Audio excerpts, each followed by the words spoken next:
নমস্কার বন্ধুরা, কেমন আছেন সবাই? আশা করি ভালো আছেন। তো আজকে আমরা এসে উপস্থিত হয়েছি জয়দা শিব মন্দিরে। গাড়ি থেকে নেমে হাঁটা শুরু করেছি মন্দিরের দিকে। সবাই একসঙ্গে এসেছি। কি ভীষণ রোদ, প্রচণ্ড গরম। এখানে আসার উদ্দেশ্য হচ্ছে জয়দা শিব মন্দিরে এসে স্নান করে পুজো দেব, তারপরে ঘোরাঘুরি করে বাড়ি ফিরব। জয়দার শিব মন্দির জায়গাটা ভালো, খুব সুন্দর জায়গাটা, একেবারে নদীর ধারে। অন্য মন্দিরের ন্যায় এখানেও প্রতিদিনে প্রায় পূজা হয়ে থাকে।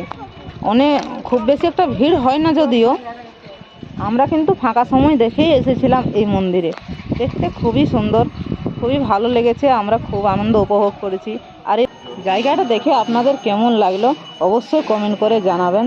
সম্পূর্ণ ভিডিওটা দেখার জন্য অসংখ্য ধন্যবাদ। পারলে একবার জয়দা শিব মন্দিরে অবশ্যই ঘুরে যাবেন আর শিব মন্দিরে পুজো দিয়ে যাবেন। নমস্কার।